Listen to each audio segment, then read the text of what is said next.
If you're a young person now and you're like, I want to travel the world, I want to kite surf in Bali, and I want a remote job, I said, learn how to write. Go into one of those English classes and figure out how to write.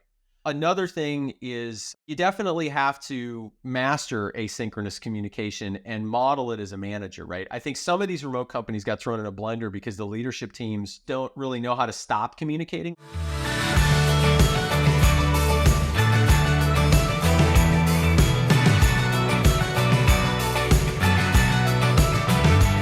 Hey everyone, I'm Debbie Madden, the host of the Scaling Tech podcast. I appreciate you all for being here with us today.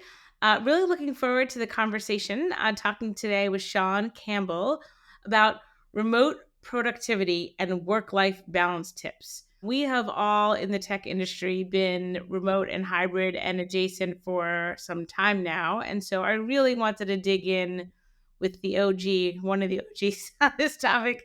Sean has been doing it for quite some time. So before we jump in, so Sean is many things. He's a well-regarded consultant, speaker, author, trainer, mentor, and educator.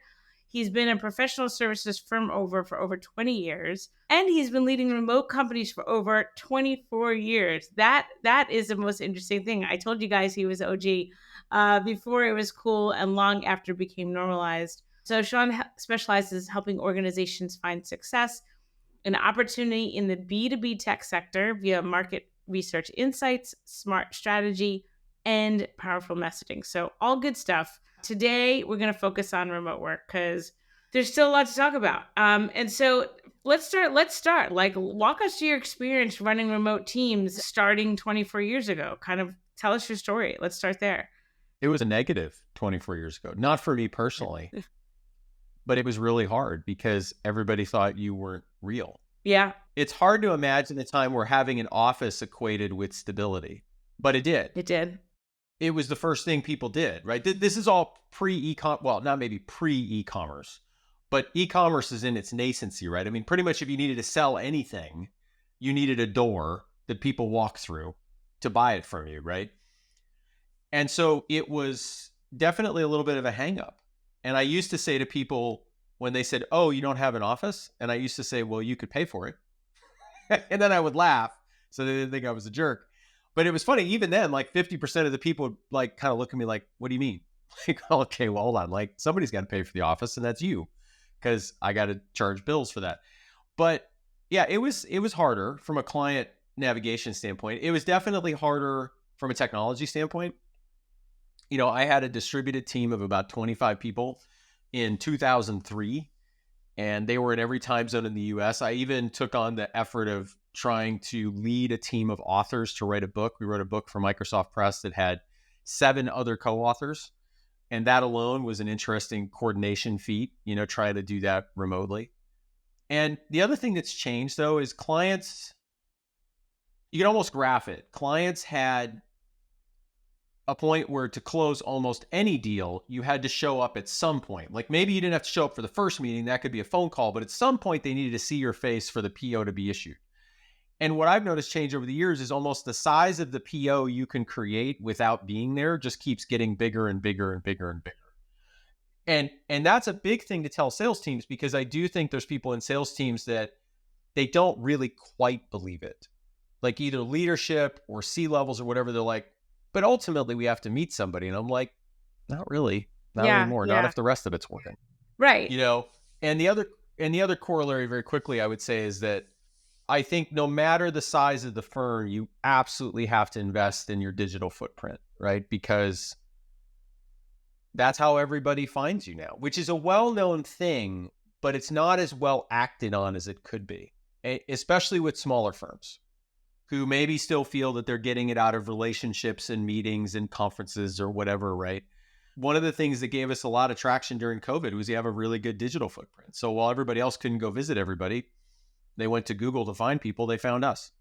Yeah, I like how you highlight that, because you could be a small business thinking you're doing so much work, you know, from your home office, and no one else knows about it, right? Unless you tell them. So I think that's so important. So I want to, you had said something to me when we had first met that you kind of alluded to, but I want to see if you could tell us a little bit more. So you said there have been specific errors of remote work, right? The first error was the impossible, right? You had to show up and meet people, but walk us through how you think about those specific errors of remote work over time. Yeah, that first era was definitely a time of transition in the early aughts. Everything was still done via phone. We didn't have Zoom. Video calls were for like the NSA command center and bunker. I'm sure they had them back then, but it's not like a small business had access to that. And even large businesses didn't. I mean, I remember even in like, I think it was 2001, I joined a audio bridge call for Intel that had over 1,000 employees on it.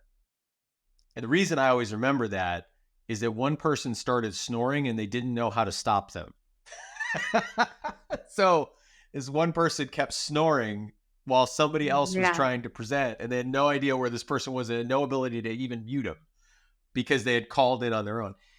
So it's a very different technology profile. I think then we got to the next era, which takes us up through the late aughts and the early 2010s, where it's happening, but it's not really commonplace, and the technologies are still kind of evolving a bit, and the clients still want you to get there. And then we get right up before COVID, where we have this hybrid model that's kind of popping up here and there in some remote companies, but it's really kind of like 410ish is a lot of what it looks like. Mhm. It's not as evolved as what we ended up all being thrown into with COVID, where basically everything had to happen remote. And I would say that right now, I think hybrid's more of like the DMZ in Korea. I don't think we're really done. I think hybrid before was like 410s or something like that. I think now hybrid is something the employees don't really want. They had their taste of remote and they want to go back. And the employers are like, whoa, wait, we've got leases and stuff. Like we can't give those up. And it's a truce right now.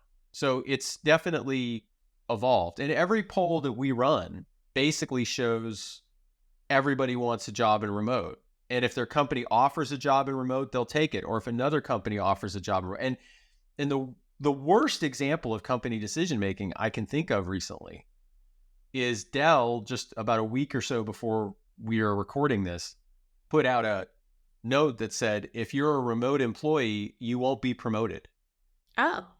I can't even imagine where that came from. And this is from the same company where the CEO said in the height of COVID, obviously probably for some degree self-serving reasons for the organization, oh, we're super productive, don't worry about us, right? When everybody's remote. And now if you're remote, you don't get a promotion. I mean, the first reaction I saw that was, is that even legal? That's like above my pay grade to figure out. Yeah. But I'm sure there's a court case pending sometime soon on that, right? But what a gift to their competitors, right? Because anybody that wants good talent after offer remote, and that's one of the things that I think is really important about remote is just access to talent, right? You're not constrained by your city or your state or whatever. You might be constrained by your continent, right? I think sometimes when people talk about it like it's global, it's like try to run a remote company with even people in 4 time zones, and you'll find that that's pretty hard, Mhm. right? Like if I had somebody, I haven't, but if I had somebody apply from Hawaii, for example, I'm on the West Coast and I got a team on the East Coast, there's like an hour of the day that we can actually get together, right? So there are some physical limits just due to the sun and its light. But other than that, I think you just got a really broad talent base, and that's huge. And companies I think are just killing themselves by not leaving themselves access to that. And so what about the managers who some are everyone has their own opinions, but working in either a hybrid or a remote environment, what can they do to equip themselves to be best set up for the future?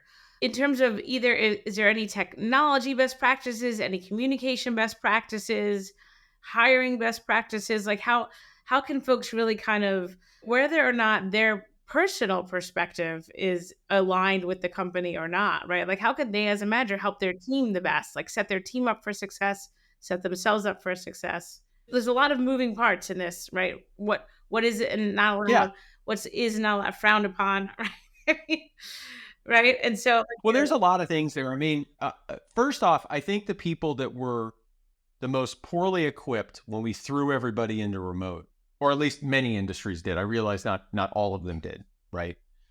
You didn't work on cars remotely, for example, right? That still had to be done in person, right? You still had to mow lawn in person. Someday we won't have to, I guess. We'll have a robot do it for like the lawn mowing.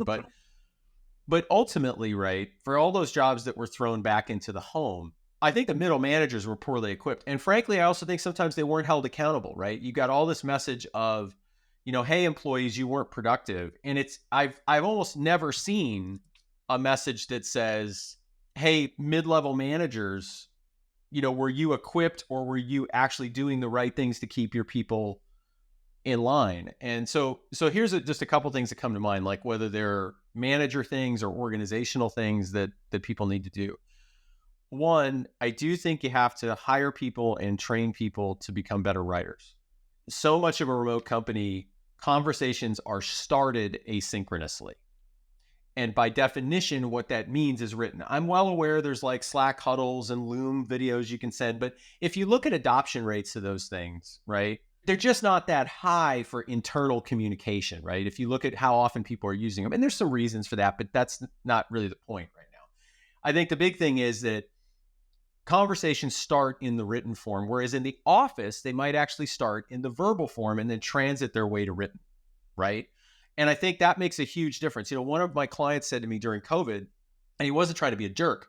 He said, I had no idea how dumb my colleagues were until they had to write me to get me to do things. And what he meant is they just didn't know how to write a complete sentence, right? Or to write to persuade or write to inform without like dumping an encyclopedia in an email, right? And so I think that's a big thing. Like if you're a young person now and you're like, I want to travel the world, I want to kite surf in Bali, and I want a remote job, I said, learn how to write. Go into one of those English classes and figure out how to write. Another thing is you definitely have to master asynchronous communication and model it as a manager, right? I think some of these remote companies got thrown in a blender because the leadership teams, and you see it in the data, right? The leadership teams don't really know how to stop communicating. Like one of the things I think I have to model as a remote CEO is I have to really look at my team's calendar in the global clock sense and be like, all right, there's this thing I really want to communicate, but I can't send it downrange maybe at 5:15 my time, because that's going to end up like a lead balloon in somebody's inbox on the East Coast, right after dinner. So maybe I schedule that email for tomorrow morning, right? Or I do it a little bit later. So I think there's definitely that side of it. The other part on management, there's a quote from the Harvard Business Review that I think about a lot with remote companies. I don't even remember what article it's from. Honestly, one of these days I'll finally find the article. But it basically said, and it wasn't even talking about remote companies, but it basically said, managers today need to walk up to employees and say, what can I do to help you do your job better? Don't say, what can I do to help you with your job? And there's two reasons for it. I think the former is a much better way of giving people agency and equipping them and letting them act independently, regardless of whether you're remote. But it's particularly important with remote because there are so many hours in the day where you're not interacting with them. And so they need to be able to tell you what they need to do their job better, not, what can you do for them? So the other thing I would say is that you really need employees to admit when they don't know something. And that sounds so simple, right? It sounds like, well, of course they would, right? But I think it's that difference between the office and the remote, right? In an office environment, it's very easy to shuffle over to a boss or a colleague and say, so what happened in the meeting? Yeah. I'm filling out this spreadsheet. What do I do? And that feels socially safe, right? It does. And we've done that for millennia, right? Mm-hmm. The guy who was making a wheel under the apprenticeship of the wheel maker said, so it's not round enough. Like, can you help me? That's been going on forever. But if in that same scenario, that was like, a remote environment and they're making wheels for the first time, not only does the guy who doesn't know how to make wheels round have to admit that he doesn't know how to make round wheels, he probably has to put it down in writing, because it's asynchronous, right? Right. Which sounds like it's going in your employee file. And on top of that, then they have to have a meeting about the fact that he doesn't know how to make round wheels, right? Yeah. And or that they just don't have something to do. Like in a consulting context, right? Projects can pause, I was coaching an employee about this the other day. I said, I totally get, man, that in your old job, you would have probably been looked at a little weirdly if you went into your boss 3 times in a week and said, "Hey, I'm not sure what to do next." Right? They'd be like, well, maybe you can find another job if you're that unclear. But but in a remote company, they have to really feel safe to do that. And I can tell you that I can expound upon that in every interview, in every interaction. And yet every employee that comes into a fully remote company, or at least mine, I feel that 2 or 3 months in, I still have to repeat it because they're so used to the other way of working that they just have to get unwired from it. And once it happens, then there's a great deal more productivity. And that goes back to modeling too. Like if I can show that I'm willing to learn and show that I don't know something, but it's never quite the same Right. because there is a power differential Right. between the person who owns the place and the employee, right? Yeah. And that's inherent. Yeah.